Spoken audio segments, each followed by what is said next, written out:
An 11-year-old girl cradled the billionaire's crying son in an unthinkable way, and when he saw it, his entire world cracked open. The words cut through the mansion's silence like shattered glass. What is the meaning of this? Harrison Caldwell's voice was low, but dangerous, the kind of sound that makes the air itself tighten. In the center of the gleaming kitchen stood Grace Jensen, just 11 years old, her pale hair pulled back, her small frame trembling. But it wasn't her that froze the billionaire in disbelief.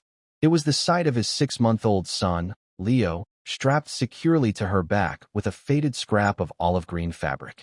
For the first time in months, the baby wasn't screaming. He was calm, even curious. Harrison's pulse quickened with fury. This was reckless, primitive. But what he couldn't yet see was that this moment would change everything.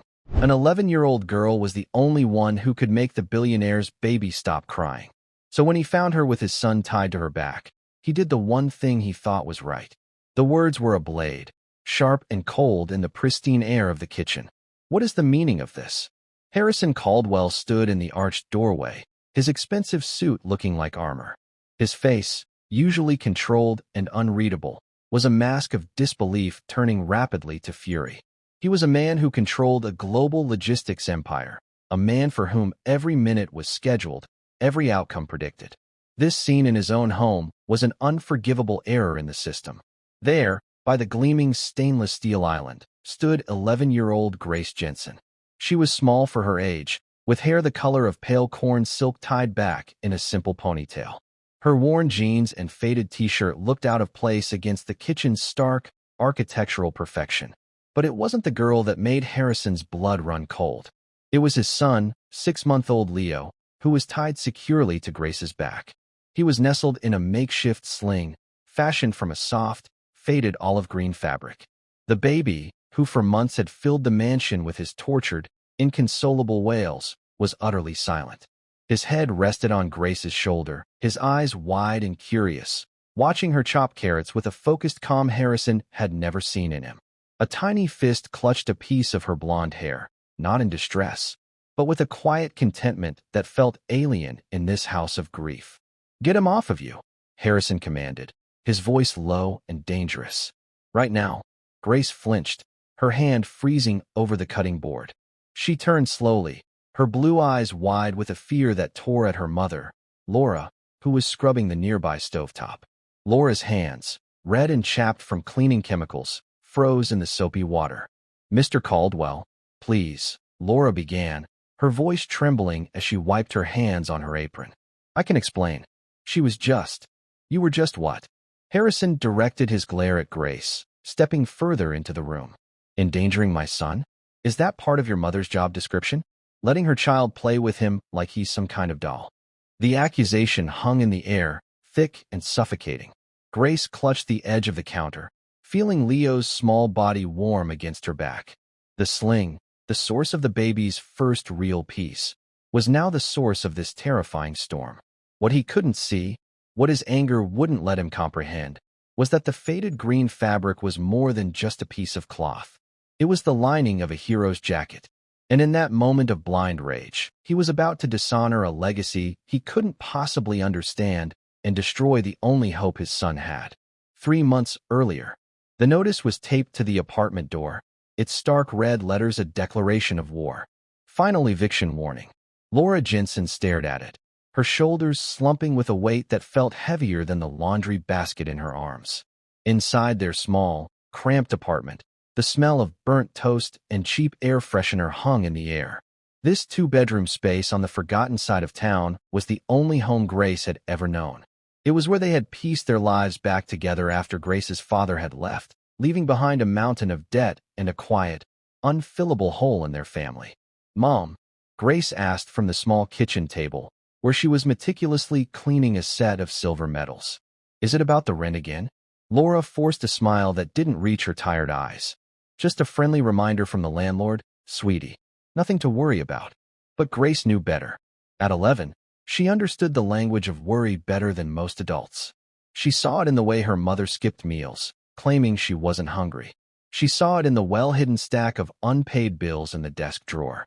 And she heard it in the long, quiet sighs that escaped her mother's lips late at night, when she thought Grace was asleep. Their financial troubles had started as a slow leak and turned into a flood.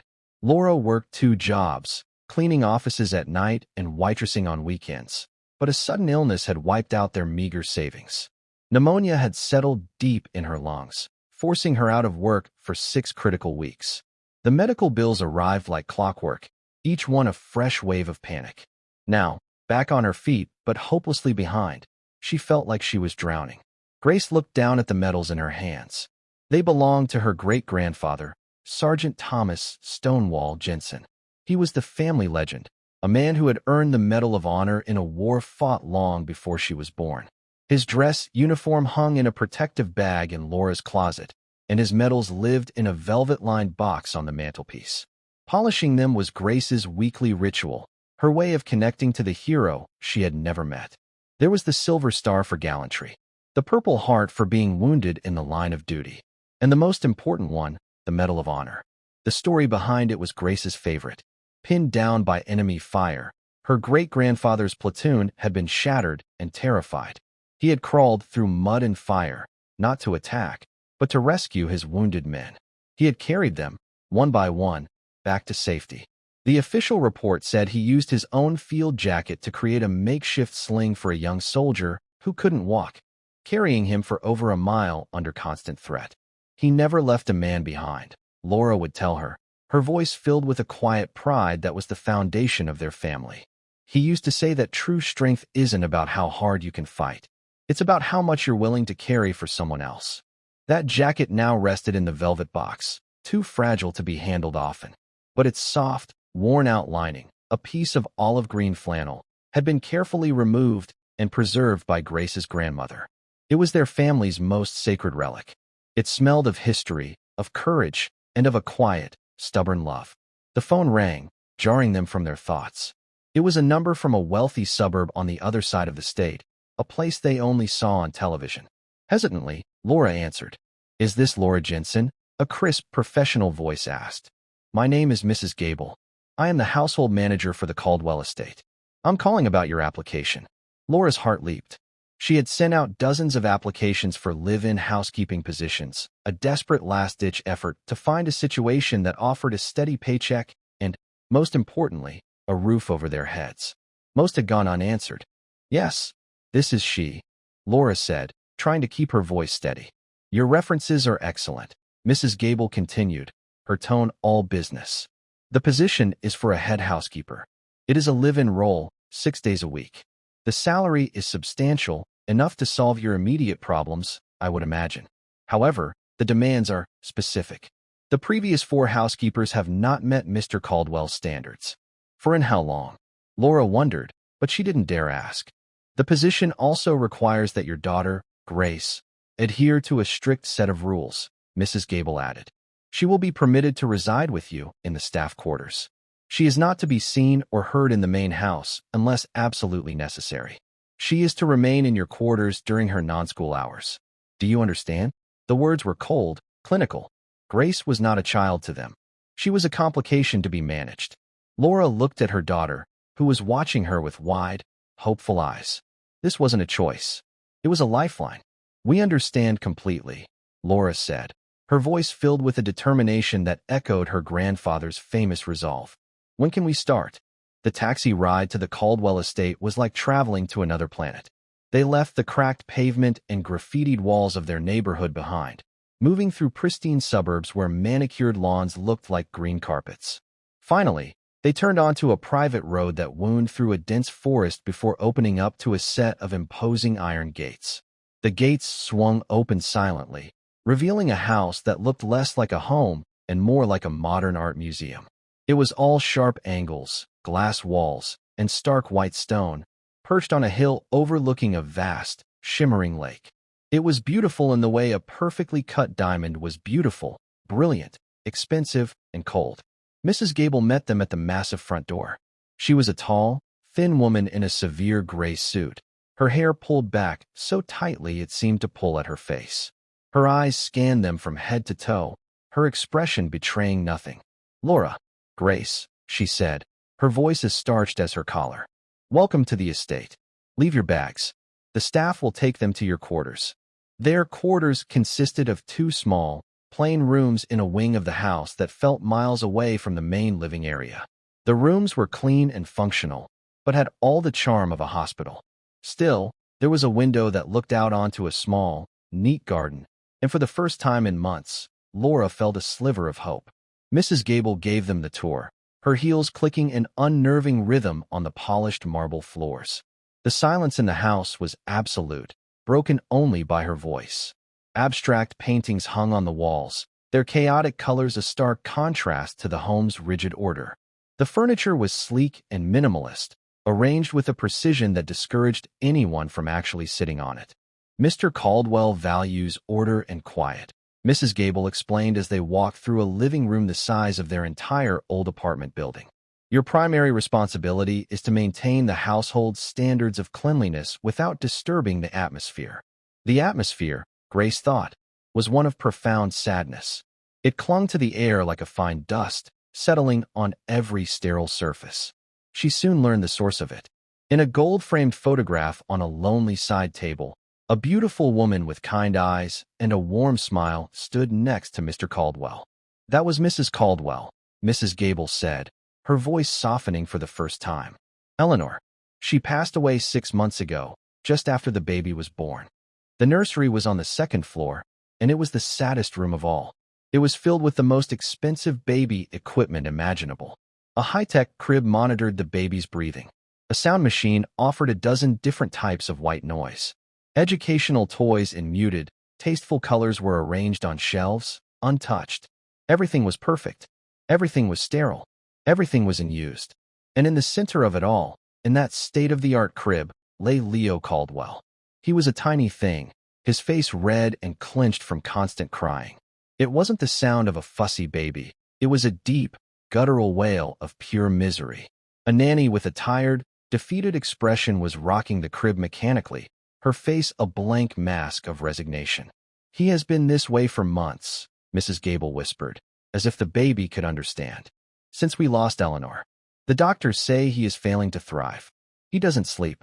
He barely eats. Mr. Caldwell has hired the best nannies, the top specialists. Nothing works.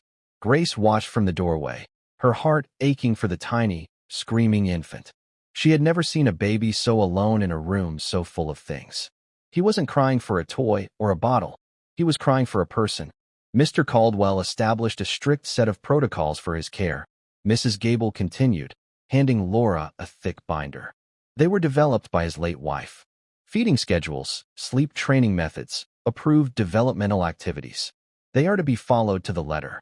Mr. Caldwell believes that structure is the key to solving the problem. But as the days turned into weeks, Grace saw that the structure was the problem. The nannies came and went, each one armed with the binder and a fresh wave of professional optimism that quickly crumbled into exhausted defeat. One tried the cry-it-out method, which resulted in the baby screaming until he was hoarse. Another insisted on a rigid feeding schedule that Leo's tiny, stressed stomach consistently rejected. Mr. Caldwell himself was a ghost in his own home. He would appear for the scheduled interaction times, holding Leo with a stiff awkwardness, his face a portrait of pained duty. He would read from a board book in a flat monotone, or dangle a scientifically approved toy that Leo would ignore, his tiny face still crumpled in misery. The baby never calmed in his father's arms. If anything, his cries grew more desperate, as if he could sense the grief and helplessness radiating from the man. Grace was supposed to be invisible, and she tried her best. She did her homework in their small room, read books from the local library, and helped her mother with small chores in the staff wing. But the baby's cries were a constant, haunting presence. They echoed through the vents, a soundtrack of suffering that she couldn't escape. She watched the nannies try everything the binder suggested. They swaddled him. They used the noise machine. They followed the feeding charts. They treated him like a machine that needed to be calibrated. But no one just held him. No one walked with him or hummed a simple, tuneless song. No one seemed to realize he wasn't a problem to be solved. He was a baby who needed to be loved. One evening, after another nanny had quit in a storm of tears and frustration, the house fell into a new level of chaos. Mrs. Gable was out on an urgent errand, and Laura was tasked with watching Leo while trying to prepare Mr. Caldwell's dinner. The baby's screams were piercing, relentless. Laura walked him, rocked him, and offered him a bottle, but nothing worked. Exhausted and on the verge of tears herself, she finally laid him in the crib for just a moment to keep the dinner from burning. Grace stood in the nursery doorway, hidden from her mother's view. She watched the tiny baby thrash in his crib, his face a terrifying shade of red, his tiny fists beating the air. And in that moment, she heard her great-grandfather's words in her head, spoken through her mother's stories. True strength isn't about how hard you can fight. It's about how much you're willing to carry for someone else. She looked at the miserable, lonely baby, and then she thought of the soft, olive-green fabric tucked away in a box in her room. It was a crazy idea, a dangerous idea. It broke every rule Mrs. Gable had laid out. But listening to that baby's heartbroken sobs, she knew it was the only right thing to do. She crept back to her room and opened the velvet box. With trembling fingers, she lifted out the lining of her great-grandfather's jacket. It felt soft and strong in her hands. She tiptoed back to the nursery. Her mother was in the kitchen, her back turned. With a speed and certainty she didn't know she possessed, Grace lifted the screaming baby from his crib. He was surprisingly light. She held him against her chest, whispering the same nonsense words her mother used to soothe her. "It's okay, little one. It's okay. I've got you." Then, remembering the pictures she'd seen in a history book, she carefully wrapped the flannel lining around him and herself, tying it securely. It wasn't perfect, but it was snug. Leo's tiny body sagged against hers, his cries stuttering to a stop. He was still tense, still hiccuping with leftover sobs, but the screaming had ended. Grace began to walk, pacing the length of the nursery with a slow, steady rhythm. She hummed a lullaby she barely remembered, the melody simple and repetitive. She felt the baby's rigid little body begin to relax against her own. He burrowed his face into her shoulder, and for the first time since she'd arrived at the mansion, the nursery was quiet. He wasn't a problem. He was just a baby, and all he had needed was to be held, to be carried. The secret started that night. It became their silent routine. Whenever Laura was busy and a nanny wasn't present, Grace would sneak into the nursery. She would lift Leo from his cold, empty crib and secure him to her back or chest with her great-grandfather's sling. The effect was instantaneous. The baby, who fought and screamed against everyone else, would melt against her. With Leo nestled against her, Grace would do her homework at the nursery desk or quietly read a book in the rocking chair. Sometimes, she would walk through the quiet upper floors of the mansion, her soft footsteps a soothing rhythm for the sleeping infant.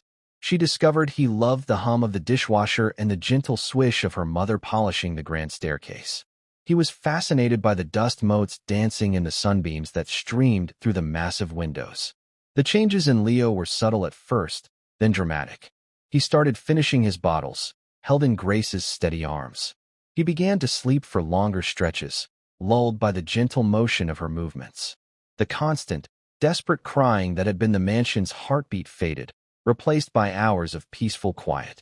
He even started to gain weight. Laura noticed immediately. She would walk into the nursery to find Leo sleeping soundly, a sight so rare it felt like a miracle. "I don't know what's happening," she whispered to Grace one afternoon, her face a mixture of relief and confusion. "It's like a storm has passed." Grace never told her the truth. She knew her mother would be terrified of the consequences. This was their only chance, their only home. They couldn't risk it. So she kept her secret locked away, a precious, dangerous thing. She would hide the sling the moment she heard footsteps approaching, laying a now-sleeping Leo back in his crib just in time. Mrs. Gable was baffled but pleased. "Whatever the new formula is doing, it seems to be working," she remarked to Laura, seeing the positive changes in the baby's daily reports. The only person who remained unaware was Harrison Caldwell. He was consumed by a crisis at his company, working longer and longer hours. When he was home, he saw only the results. A baby who was finally sleeping through his scheduled visits, a mansion that was finally quiet. He assumed his rigid protocols were, at long last, yielding results. He credited his late wife's research, never once imagining the truth. He never imagined that his son's salvation was coming not from an expensive specialist or a scientific method, but from the quiet, rule-breaking compassion of his housekeeper's 11-year-old daughter. The calm, however, was destined to be shattered. One afternoon, Grace grew bolder. Leo was particularly alert and happy, cooing and babbling against her back as she explored the house. She wandered into the enormous and used kitchen, deciding to get a glass of water. She felt a surge of pride, looking at the healthy, happy baby she was caring for. She was doing what all those trained professionals could not. She was healing him. She was so lost in the moment, so focused on Leo's soft babbling, that she didn't hear the front door open. She didn't hear the heavy, determined footsteps on the marble floor. She didn't realize anything was wrong until the cold, furious voice sliced through the quiet air. What is the meaning of this? Harrison Caldwell had come home early, his face etched with the stress of a disastrous day, and he had walked right into the middle of her secret. The silence that she had so carefully nurtured in his son was about to be replaced by a storm of his own making, a storm that would change all of their lives forever. Laura rushed forward, her hands still damp, leaving wet prints on the pristine floor. "Mr. Caldwell, it's my fault. I asked her to watch him for just a second while I tended to the stove. I turned my back for a moment, and she decided to tie him to her back like a papoose." Harrison's voice was laced with a venomous sarcasm. He took another step forward, his expensive leather shoes silent on the stone. "In this house, my son, do you have any idea how dangerous that is? He could have suffocated. He could have fallen." Every word was a hammer blow. Grace felt her own breath catch in her throat. She hadn't thought of those things. She had only thought of the baby's crying, of the deep, lonely sadness in his screams. She had only wanted to make it stop. "He's okay," she whispered, her voice barely audible. It was the first time she had ever spoken directly to Mr. Caldwell. Harrison's head snapped towards her, his eyes narrowing. "You will not speak to me. You will take my son off your back, place him in his crib, and then you and your mother will wait for me in my office." The finality in his tone was terrifying. Laura's face went pale. "Sir, please. She's just a child. She didn't mean any harm." "I am not interested in her intentions," he clipped, his jaw tight. "I am interested in the safety of my son." He reached for Leo, his movements sharp and angry. But as his hands got close, something happened that no one expected. Leo, who had been watching the scene with wide, calm eyes, seemed to sense the tension radiating from his father. His tiny face crumpled. A small whimper escaped his lips. He turned his head away from his father's outstretched hands and buried his face deeper into the crook of Grace's neck, his little hand grabbing a fistful of her t-shirt.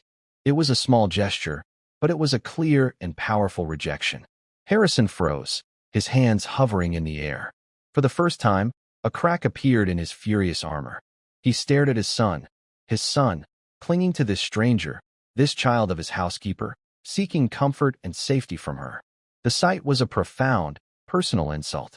It was a visible sign of his own failure. He, the father, was a source of fear.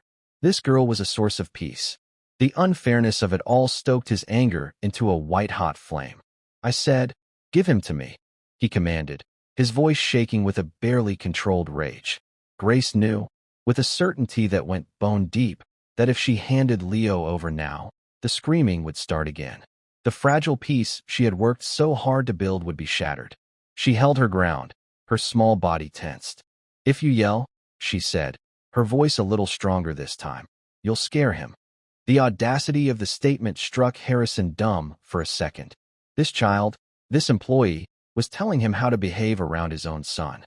"Grace, stop it," Laura pleaded, her eyes wide with terror. She grabbed her daughter's arm, trying to pull her away. "Do what Mr. Caldwell says. Right now." But Grace couldn't move. Leo's little body was trembling against hers. She could feel his quiet, trusting weight, and it gave her a strength she didn't know she had. It was the same feeling she got when she held her great-grandfather's medals. A feeling of duty, a feeling of honor. "He doesn't like loud noises," Grace explained, looking directly at Harrison. Her gaze was steady, her blue eyes filled not with defiance, but with a simple, unshakable truth. "And he doesn't like being alone in his crib. It makes him sad. And you're an expert in child psychology now, are you?" Harrison sneered, though the force behind his words was lessened by the tremor of confusion in his eyes. "No," Grace said simply. "I just listen." The kitchen fell silent, the words hanging in the air. "I just listen." It was an indictment of every specialist, every nanny, every book, and every protocol he had relied on. It was an indictment of him. He had tried to manage his son's grief like a corporate merger, with strategies and data points. He had never once thought to just listen. Laura used the moment of shocked silence to act. "Grace, honey, let's untie him now," she said, her voice gentle but firm. She began fumbling with the knot Grace had tied. Her hands were shaking so badly she could barely work the fabric loose. As the sling loosened, Leo began to fuss. He whimpered, his little legs kicking. The moment the sling was completely undone and Laura tried to take him, the whimpers turned into a full-blown wail. It was the sound Harrison knew all too well. The raw, inconsolable scream of misery that had been the soundtrack to his life for the past 6 months. Laura tried to soothe him, bouncing him in her arms, but the baby arched his back, his face turning a blotchy red, his tiny hands reaching back towards Grace. "See," Grace whispered, her heart breaking for the baby. Harrison stared, his anger warring with a new, unwelcome feeling, doubt. Everything the girl had said was proving to be true, right before his eyes. He had come home to a quiet house for the first time in months. He had found his son calm and content. And now, with the girl's strange methods undone, the chaos had returned instantly. He was a man who believed in results. The results were undeniable, but the method was unacceptable. It was foreign. It was low class. It was something a person without means or education would do. It couldn't possibly be the right way. "Put him in his crib," Harrison ordered Laura, his voice flat and devoid of emotion. He needed to restore order. He needed to regain control. With an apologetic look at Grace, Laura carried the screaming baby upstairs to the nursery. The piercing cries echoed down the hallway, each one a fresh accusation against him. Harrison turned his gaze back to Grace, who stood by the counter, clutching the faded green fabric in her hands. "My office. Now," he said, turning on his heel without waiting for a reply. Harrison Caldwell's office was like the rest of the house, large, minimalist, and cold.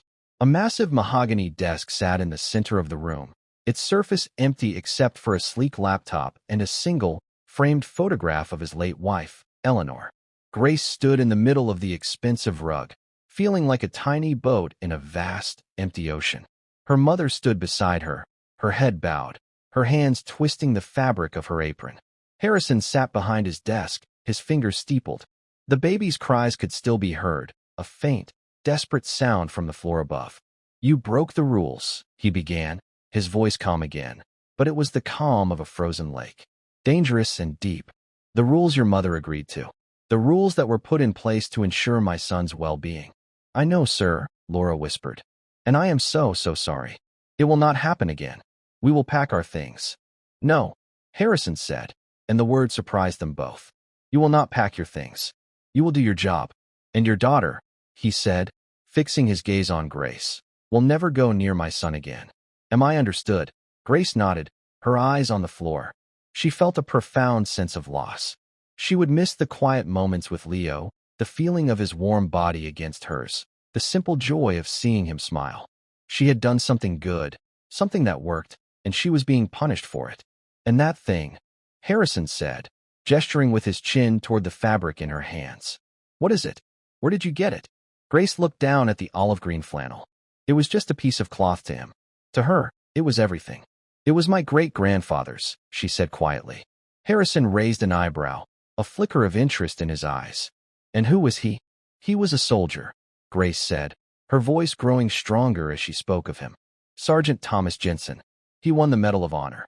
The name didn't seem to register with Harrison. He was a man who dealt with titans of industry and world leaders. The name of a long-dead sergeant meant nothing to him. "A soldier," he repeated, his tone dismissive. "And he used this cloth for what?" "To carry his men," Grace said, her chin lifting. "The ones who were hurt. The story says he used his jacket to make a sling for a soldier who couldn't walk and carried him back to safety. My mom says it's about how much you're willing to carry for someone else." She said the words with such simple, heartfelt conviction that they seemed to momentarily pierce Harrison's wall of grief and anger. He looked at the photograph of his wife on his desk. Eleanor had been the carrier in their family. She had carried the hope for their child. She had carried the social burdens of his life. And in the end, she had carried the illness that took her from them with a quiet grace he had never understood. After she was gone, He didn't know how to carry anything, least of all the overwhelming weight of his own sorrow or the fragile life of his infant son. He looked back at the small girl in front of him. She spoke of carrying people as an act of honor, a legacy passed down from a hero. He had seen it as a primitive, dangerous act. For the first time, he felt a sliver of shame. But it was quickly replaced by the familiar sting of his grief. Eleanor had left him with a plan, a binder full of research, schedules, and expert opinions. It was the last piece of her he had left. Her logic, her order. To abandon it felt like betraying her memory. Sticking to the plan was his way of holding on to her. A noble story, he said, his voice once again cool and distant. But this is not a battlefield. My son is not a wounded soldier. He is an infant who requires a structured, scientific approach to his care, an approach his mother designed. We will be adhering to that approach. Exclusively. He stood up, signaling the end of the meeting. You are dismissed. Laura, I expect the house to be spotless. Grace, I expect you to be invisible. As they walked out of the office, the sound of Leo's crying seemed to grow louder, a desperate, unanswered plea that followed them down the hall. The days that followed were a special kind of torture for Grace. The house returned to its former state of misery. A new nanny was hired, a stern, older woman named Agnes who believed firmly in the cry-it-out method detailed in Mrs. Caldwell's binder. Leo's screams once again became the constant, heartbreaking soundtrack of the mansion. Grace would lie in her bed in the staff quarters, pressing a pillow over her ears, but she couldn't block out the sound. She felt his distress as if it were her own. Every cry was a nail scraping against her soul. She followed the rules. She stayed in her room. She did her homework. She polished her great-grandfather's medals until they shone, her tears sometimes falling on the cool metal. She was invisible, but she wasn't deaf. The change in Leo was devastating. He stopped eating again. Dark circles appeared under his eyes. The happy, gurgling baby she had come to know was gone, replaced by a tense, miserable infant who flinched at every touch. Even Harrison, secluded as he was, couldn't ignore it. The nightly reports from Nanny Agnes were a litany of failures. Subject refused 8 p.m. feeding. Subject cried for 3 consecutive hours. Subject shows signs of increasing distress. He grew more haggard, his face etched with worry and sleeplessness.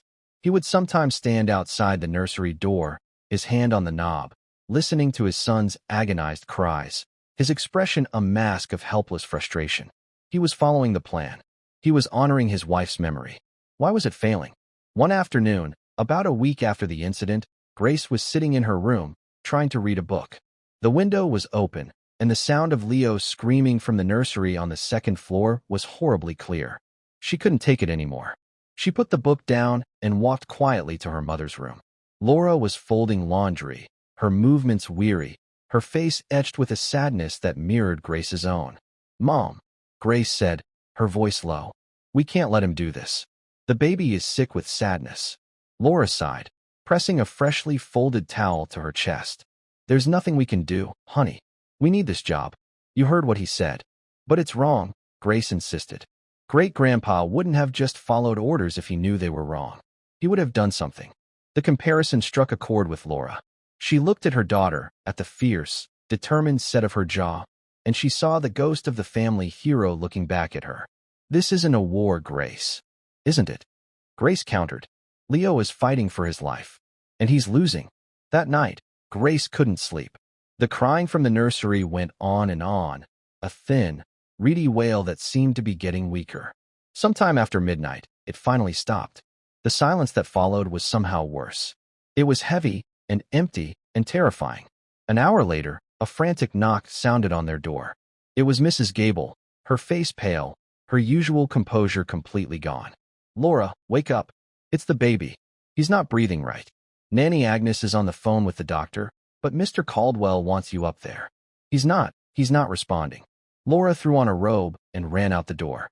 Grace, her heart pounding in her chest with a cold, terrifying dread, crept out of her room and followed, hiding in the shadows of the long, dark hallway. The unthinkable was happening, and it was all Harrison Caldwell's fault. The nursery was a scene of controlled chaos. The lights were on, casting harsh shadows across the room. Nanny Agnes was by the window, her back to the room, speaking in a high, panicked voice into the phone. Yes, his breathing is shallow. No, he's not blue, but he's so pale. An ambulance? Mr. Caldwell doesn't want to. Harrison stood over the crib, a statue carved from fear. He was a man who commanded boardrooms, who moved markets with a single decision. But here, in the face of his son's fragile life, he was utterly powerless. His hands hovered over Leo's small, still form, afraid to touch him, as if his very presence was a poison. Leo was limp against the silk sheets, his chest barely moving. His eyes were closed, his face a waxy, unnatural color. The only sound from him was a faint, hitching gasp every few seconds. Laura was at Harrison's side, her own fear a palpable thing. "Sir, we should call the ambulance," she urged, her voice trembling. "Whatever the doctor says, we can't wait." "No," Harrison said, his voice a choked whisper. "No media, no spectacle. Eleanor." Eleanor had a plan for every contingency. He gestured wildly at the binder, which lay open on the changing table. There must be something in there. A protocol. He was clinging to the binder like a holy text, his faith in its pages the only thing keeping him from shattering completely. To admit the binder was useless now would be to admit his wife's legacy was a failure, that his adherence to it had brought his son to this precipice. From her hiding spot down the hall, Grace could see it all. She saw the nanny's panic, her mother's desperation, and Mr. Caldwell's terrifying, frozen helplessness. Most of all, she saw Leo. Tiny, silent Leo, looking smaller and more fragile than ever in that enormous, sterile crib. He looked just like the wounded soldier in her great-grandfather's story. Pinned down, abandoned, waiting for a rescue that wasn't coming. And in that moment, something inside her snapped. The fear she had felt for a week, fear of Mr. Caldwell, fear of losing their home, was burned away by a ferocious, protective fire. Rules didn't matter. Orders didn't matter. Only Leo mattered. She walked out of the shadows. Her soft footsteps on the plush runner were silent, but her presence was a sudden, shocking shift in the room's energy. All three adults turned to look at her as she walked to the center of the nursery. "Grace," Laura gasped, a fresh wave of fear washing over her face. "Go back to your room. Now." But Grace ignored her. Her eyes were fixed on Harrison. "You're letting him go," she said, her voice clear and steady, cutting through the panic in the room. "You're standing there, reading a book, while he's leaving." The accusation struck Harrison with the force of a physical blow. "Get out of here," he snarled, his grief twisting into a raw, defensive anger. "This is not your concern." "He is my concern," Grace shot back, her small hands clenched into fists at her sides. She took a step closer to the crib. "He needs to be held. He needs to feel a heartbeat. He's forgetting how to be alive because he thinks he's all alone." Before anyone could stop her, she reached into the crib. Her touch was gentle but sure. She slid one hand under Leo's neck and the other under his small body, lifting him from the mattress. He was terrifyingly limp, his head lolling back. "Put him down," Harrison roared, lunging forward. But Laura, seeing the absolute certainty on her daughter's face, acted on pure instinct. She put a hand on Harrison's arm, holding him back for just a second. "Wait," she pleaded, not knowing why. "Just wait." Grace held Leo against her chest, his small, pale face just under her chin.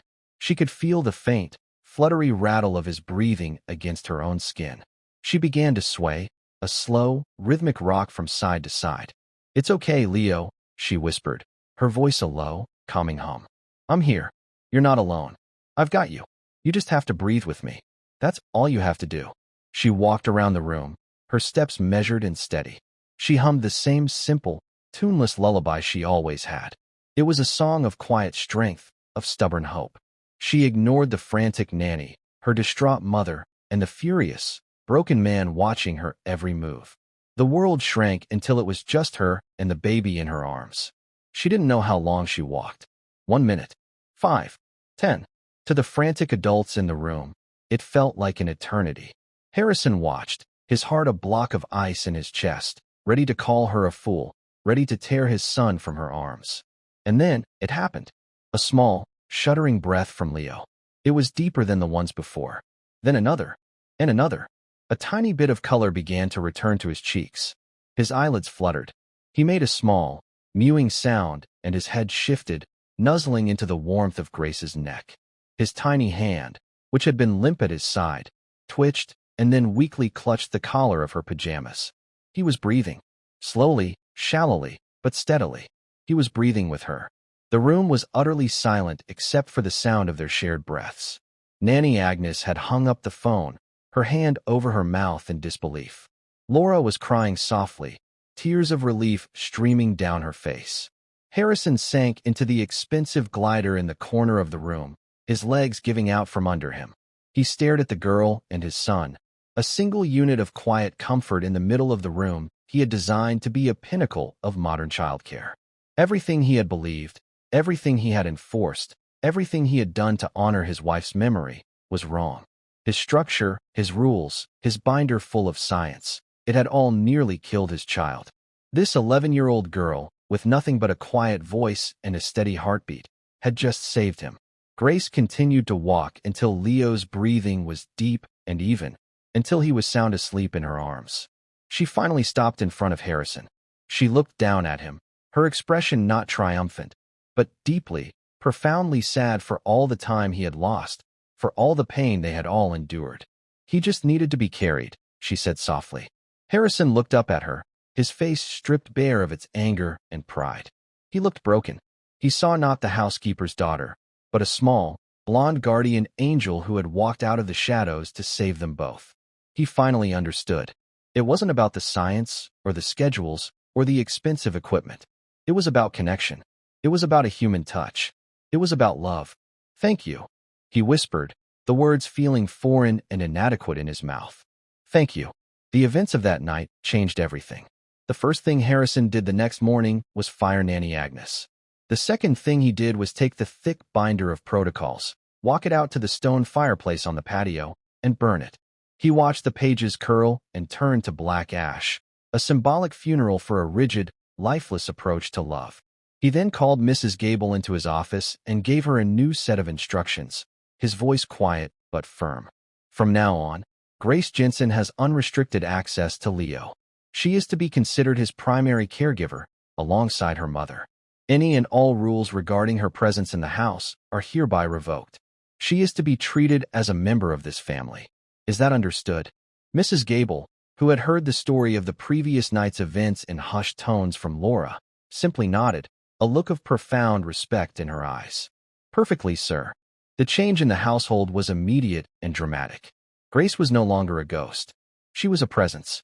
With Leo tied safely to her back in her great-grandfather's sling, she moved freely through the mansion. The silence of the house was replaced not with crying, but with her soft humming and the baby's happy gurgles. She taught Harrison how to hold his own son. "You have to relax," she told him one afternoon, as he sat stiffly in a chair while she showed him how to tie the sling. "He can feel it when you're tense. It scares him." Harrison, a man who commanded thousands of employees, meekly took instruction from the 11-year-old girl. He learned to soften his touch, to quiet his voice. He learned to walk with Leo, to feel the rhythm of his own steps soothe his child. For the first time, when Harrison held him, Leo didn't cry. He looked up at his father's face with a dawning sense of recognition and trust. Harrison started coming home from work earlier. He canceled meetings. He postponed business trips. He would spend hours just sitting in the nursery, watching Grace play with Leo on the floor, marveling at the simple, effortless bond they shared. He was a student in his own home, learning a language of care he had never known existed. He also became intensely curious about Grace. He asked her about her life, about her school, and he asked her about her great-grandfather. One rainy Saturday, he asked her to show him the medals. Grace brought the velvet box to the living room and carefully laid it open on the large coffee table. Harrison picked up the Medal of Honor, its weight surprisingly heavy in his hand. "Tell me the story again," he said. "The one about the jacket." Grace recounted the tale, her voice filled with pride. She told him how Sergeant Jensen had refused to leave his men, how he had braved enemy fire to carry them to safety. As she spoke, Harrison was typing the name Sergeant Thomas Stonewall Jensen into his laptop. He was a man who believed in research, and for the first time, he was researching something that truly mattered. He read the official citation for the medal. He read old newspaper articles about the local hero. He read about the platoon, and the battle, and the quiet, unassuming man who had returned home and never spoken of his own bravery. He found an old photograph online of the sergeant receiving his medal at the White House. He was a young man with a kind, determined face and honest eyes. They were the same eyes that looked back at him from across the coffee table. An idea began to form in Harrison's mind, a way to honor the legacy that had, in a very real sense, saved his own family. It was ambitious. It was unorthodox. But it felt right. It felt like the only way he could possibly repay the debt he owed this extraordinary little girl. He looked at Grace, who was carefully placing the medal back in its velvet box. He looked at the faded, olive-green fabric of the sling, which was draped over a nearby chair, waiting for its next duty. Strength wasn't about how hard you could fight, she had told him. It was about how much you were willing to carry for someone else. He was finally ready to start carrying his own weight. Harrison Caldwell was a man who built an empire on logistics, on understanding how to move things from one point to another efficiently. For the next 2 weeks, he applied that same relentless focus to a different kind of project. He wasn't moving cargo, he was moving history. He hired a team of private researchers, the same kind he used for corporate acquisitions, and tasked them with finding everything they could about Sergeant Thomas Stonewall Jensen and the men of his platoon. The mission, he told his team, was of the utmost priority. The reports that came back were more than just dry historical facts. They were stories of real people. They found the grandson of the young soldier Sergeant Jensen had carried in his makeshift sling. The man was now in his 70s, a retired fire chief living in Ohio. He wept on the phone when Harrison's researcher called him, and he told them a story his grandfather had told him countless times. He said he would have died in that mud if it wasn't for Tom Jensen. The fire chief said, his voice thick with emotion. He said Jensen had the kindest, bravest eyes he'd ever seen. My grandfather named his first son Thomas, you know. They found other stories, too. They uncovered letters Sergeant Jensen had written home to his wife. Letters filled not with the horrors of war, but with descriptions of the French countryside and longing for his family. They learned he had been a carpenter before the war, a man who built things with his hands. After the war, he had gone back to his quiet life, never seeking recognition, deflecting any praise by saying, I just did what anyone would have done.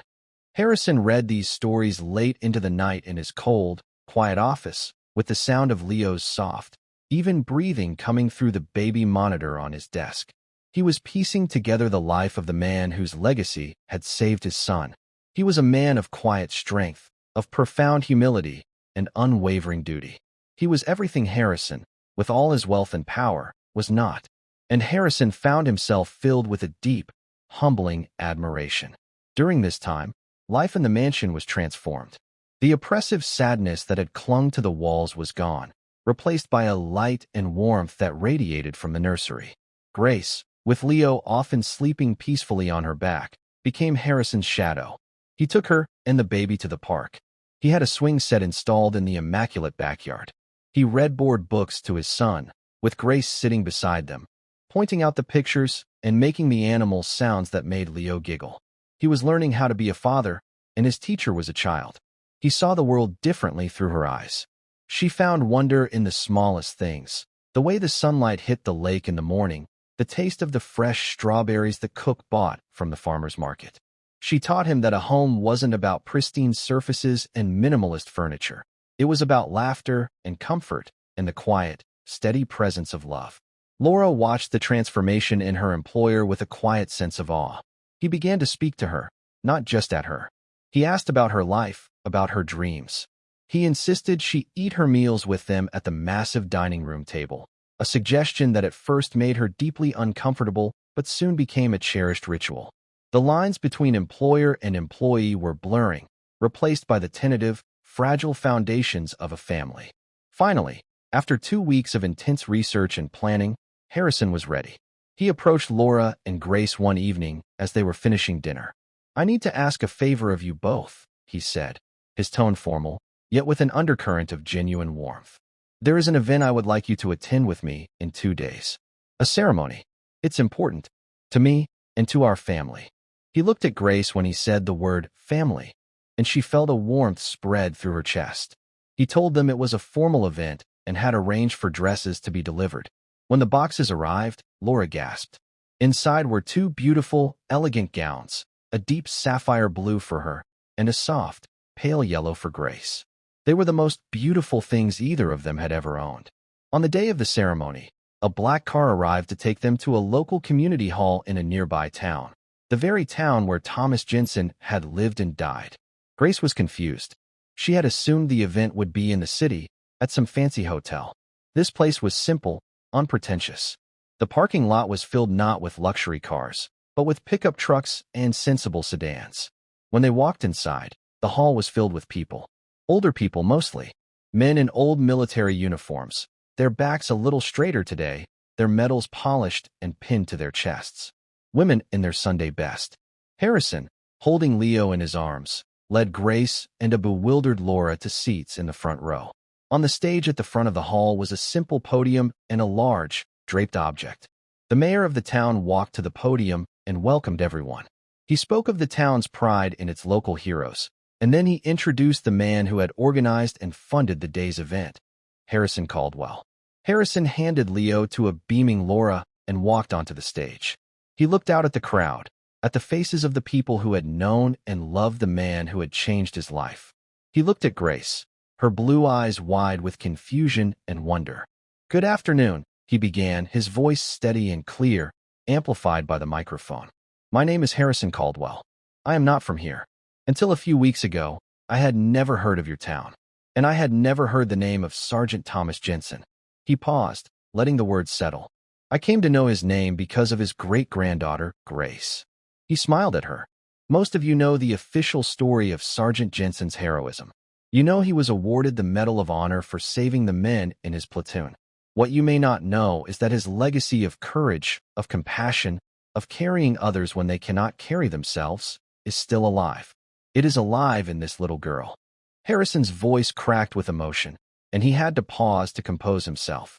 The entire hall was silent, captivated. "I have a son," he continued, "who, for a time, was lost to me in a sea of grief. I had all the resources in the world, the best doctors, the best science. But none of it worked. My son was fading, and he was saved. He was saved by Grace. She did for my son what her great-grandfather did for his men. She carried him. She held him. She reminded him how to live." He looked directly at Grace. "Your mother told me your family's most sacred relic was the lining of his jacket. But I've learned that's not true. The most sacred relic is you, Grace. You are his legacy." Tears were streaming down Grace's face. Laura held her daughter's hand, her own tears falling freely. "I can never repay the debt I owe you," Harrison said. "But I can make sure that the world does not forget the man who taught you how to be a hero. I can make sure that his name and his story are carried forward." He turned and pulled the drape off the object behind him. It was a bronze statue. It was a life-sized rendering of a young soldier, his face etched with exhaustion but also with fierce determination. He was kneeling, carefully wrapping a makeshift sling around the leg of a wounded comrade. The soldier's face was Thomas Jensen's, taken from the old photographs. It was a monument not to war, but to compassion. A collective gasp went through the room. "This statue," Harrison announced, "will be placed in the center of town square. And that is not all. I have spent the last 2 weeks talking to historians, politicians, and the families of the men Sergeant Jensen served with. And so, it is my profound honor to announce the creation of the Sergeant Thomas Jensen Foundation." He went on to explain. The foundation, funded entirely by him, would have 2 missions. First, it would provide college scholarships for the descendants of every single man in Sergeant Jensen's platoon. A murmur of disbelief and joy went through the crowd. Second, it would fund programs all over the country that provided support for new parents and infants, specifically focusing on the importance of human connection, of holding, of carrying.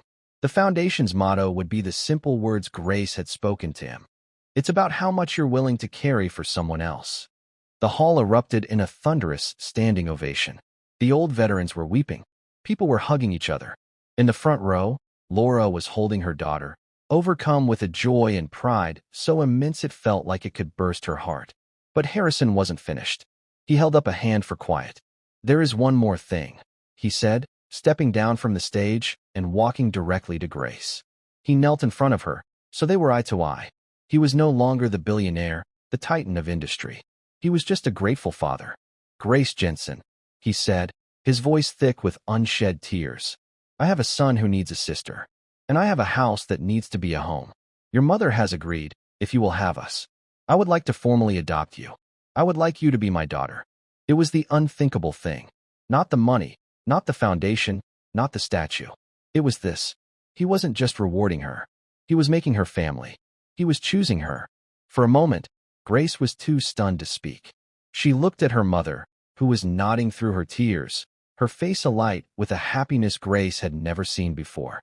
She looked at Leo, who was babbling in her mother's arms, reaching a chubby hand out towards her. She looked at this powerful man, kneeling before her, offering her a future she could never have imagined. A father, a brother, a home. Yes, she whispered, and then she threw her arms around Harrison's neck, burying her face in his shoulder. Yes. He held her tightly, and for the first time in his life, Harrison Caldwell felt truly, completely rich. 1 year later, the mansion is no longer a museum. It is a home. Toys are scattered on the living room rug. Children's drawings are taped to the gleaming refrigerator. The air is filled with the sound of laughter. In the backyard, near the swing set, a small vegetable garden is growing. Harrison, his shirt sleeves rolled up, is on his knees in the dirt, showing a now toddling Leo how to water a tomato plant. Grace, now 12, sits on the grass nearby. She is not watching them. She is focused on a small bundle in her lap. Cradled in the faded, olive-green fabric of her great-grandfather's sling is a tiny, sleeping puppy, a golden retriever they had adopted from the local shelter that morning. She rocks the puppy gently, humming the same lullaby she had sung to Leo. Harrison watches her, a deep, contented smile on his face. He had thought his life was about building an empire, about acquiring things. He had been so wrong. His life was about this. About building a family. About nurturing life. About the quiet, extraordinary power of carrying those you love. Grace looks up and catches his eye. She smiles, a bright, beautiful smile that lights up her whole face. It's a smile that says she is home. A smile that says she is loved. A smile that says she knows her own strength, a strength passed down from a hero, a strength that had healed them all. He had thought he was doing the unthinkable by offering her a new life. But the real unthinkable thing had been done by her. An 11-year-old girl had walked into the cold, empty heart of his life and taught him how to love again. She had carried them all. And that's where we'll end the story for now. Whenever I share one of these, I hope it gives you a chance to step out of the everyday and just drift for a bit. I'd love to know what you were doing while listening. Maybe relaxing after work, on a late-night drive, or just winding down. Drop a line in the comments. I really do read them all. And if you want to make sure we cross paths again, hitting like and subscribing makes a huge difference. Thanks for spending this time with me.